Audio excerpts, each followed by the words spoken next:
எங்க மாமியார் அதிசயமா ஈவினிங் ஏதாவது செஞ்சு தாமான்னு கேட்டாங்க. ஐயோ! மாமியார் கேட்டு நம்ம செய்யாம இருக்க முடியுமா?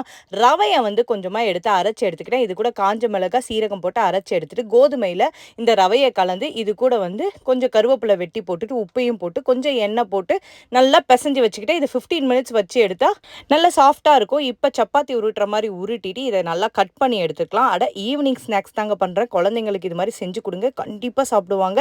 சூப்பரா இருக்கும். அடுத்தது வந்து கேக் பண்ண போறேன். நட்ஸ்ல வந்து கொஞ்சம் கோதுமை மாவு போட்டு கலந்து வச்சாச்சு.